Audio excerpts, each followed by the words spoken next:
La campagne de salubrité est devenue une obligation tous les derniers vendredis du mois dans les écoles primaires du Bénin. Ainsi en a décidé le ministre des Enseignements maternels et primaires selon une note circulaire en date du 14 mars 2019. Un tour dans les écoles primaires publiques d'Azovais et de Diakotomé ce vendredi 29 mars 2019 nous a permis de nous rendre compte de l'exécution de cette instruction du ministre Karim Saliman. L'initiative du ministre est vraiment arrivé à point nommé parce que aujourd'hui le constat est que les écoles végètent dans de l'insalubrité et on ne peut que remercier le ministre pour cette initiative. Bon, c'est une très bonne initiative.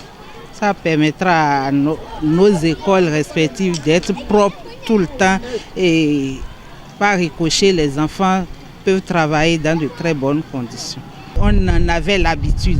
Mais puisque le ministre a encore réitéré cette habitude dans les écoles maintenant, ils pourront aussi réinvestir les acquis qu'ils sont en train d'apprendre à travers le nettoyage de l'école, de ses abords immédiats dans leurs milieux respectifs, notamment dans les familles, dans les maisons, les alentours des cases. Serge Frédéric Houkarin, directeur départemental des enseignements maternels et primaires du Koufo, exhorte le directeur d'école du Koufo au respect scrupuleux des instructions du ministre. Ils doivent savoir que ça fait partie désormais de la planification mensuelle et programmer cela et mener l'activité comme cela se doit. Dans les écoles parcourues en ce premier jour de salubrité à Azovais et Diakotomé, on a remarqué des enfants qui assumaient le nettoyage sans aucune mesure d'hygiène. Une chose que déplore également le DEDAMP Koufo. C'est vrai, il faut prendre certaines dispositions pour que les enfants ne puissent pas ramasser avec leurs mains les ordures.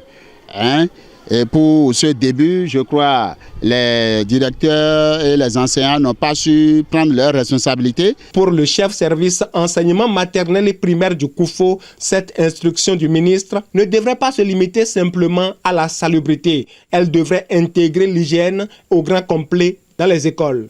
Mon rôle, c'est de toujours attirer l'attention des chefs de région pédagogique, des conseillers pédagogiques pour que on puisse définir un agenda scolaire qui prenne en compte non seulement le nettoyage du cadre de vie des enfants, mais que cela puisse s'étendre aussi à travers l'hygiène corporelle, l'hygiène alimentaire, l'hygiène vestimentaire. Cette première journée de salubrité dans les écoles d'Azovais et de Diakotomé a révélé la nécessité de doter les écoles en matériel d'hygiène afin que cette campagne de salubrité n'expose pas les apprenants aux germes de certaines maladies.